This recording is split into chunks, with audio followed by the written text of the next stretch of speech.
Welcome to Table for Two. I'm the Elusive Bigfoot. And I'm Onezie. And today we'd like to review Monty Python Fluxx. Yeah, Monty Python Fluxx is one of a number of Fluxx games that you can get. Fluxx is a very simple card game. It's created by Looney Labs, Created by right? Looney Labs. They do other great games as well. Right. And basically it's a card game with very simple rules, okay? The basic rule is draw one card and then play one card. Now it starts that way, but it becomes as complex as you wish to do it. So you can change the number of cards that are drawn and the number of cards that are played, and even in the way that the cards are played. And the goals will always change as well. Yeah, so one thing about this game and all the Fluxx games is that the rules change and the goal changes as the game plays. Right? So it's not always the same, and that's part of what makes it fun. Right. So why don't we talk about strategy versus luck? What did you think of this game?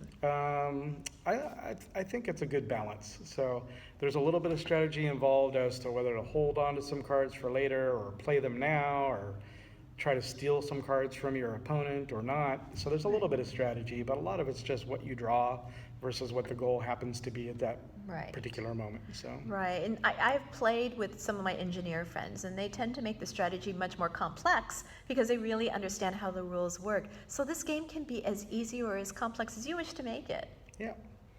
So let's talk about how long it takes to play this game, right? Because we don't always have 5 hours to play a game, right? So this game is great because it generally takes us about 25 to 40 minutes to play, maybe even as fast as 3 or 5 minutes, something like that. Depends on the cards you draw. Yeah.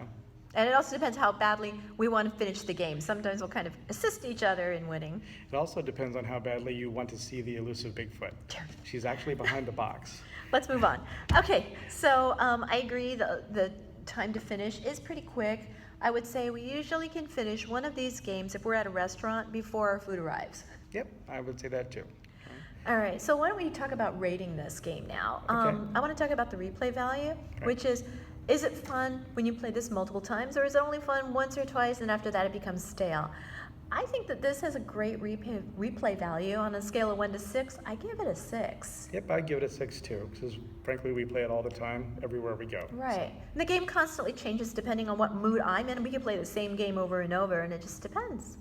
For Monty Python Fluxx, it has a lot of general and specific trivia, so you can dig deep for it and really get into the character of the game. So that makes it fun for me. Okay.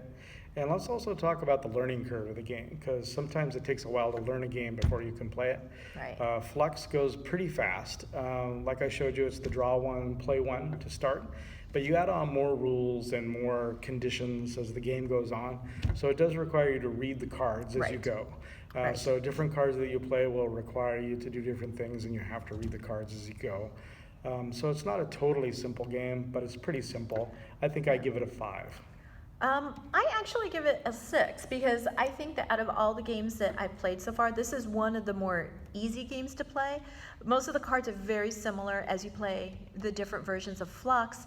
And if there's something a little bit more tricky, the instruction booklet that comes with each game will call that out and will give you more instruction. Okay. How about the clarity of the instructions? Let's talk about that. Very clear on these, I would say. Yeah. I agree. I don't think that, I mean, maybe there will be 1 or 2 moments that we're not quite sure how to play it, and then we just go like, well, we'll just decide ahead of time how we want to play it. But for the most part, I think they're very good. Let's talk about how fun it is, right? So this is a very fun game. So I enjoy all the different themes. There's Cthulhu Fluxx, Monty Python Fluxx, Zombie Fluxx. And it goes on and on and on. There's like a million Fluxxes, right? There's a lot of Fluxxes. I think it's very fun too. Yeah. So I would give it a 6 on fun. I give it a 6 too.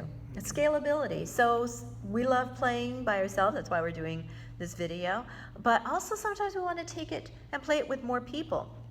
I have brought this game to my family functions, and we love these kind of games. We think that this is a great game. I think it scales quite nicely for a group. I mean, I think it plays 2 to 6. So. Yep, and I give it a 6 on my rating for that. Great. Let's talk about space and portability. Although it looks like a giant box because it's completely covering the elusive Bigfoot. But it's only this big. I'm not gonna expose you. I'm just going Don't to expose show me. Don't expose me. that it's only this big. Which is it's basically what he's showing you is about the size of 2 decks side by side. Right. So, and we take it to restaurants and around different places. So it's extremely portable, easy to pack in a purse or a suitcase and just take with you. Absolutely. Regarding the portability, I find that you could even play this on a table as small as something that you would find in a coffee shop. So it's very portable. Value. I think the value is very high for this game. It doesn't cost much. It's definitely under $20.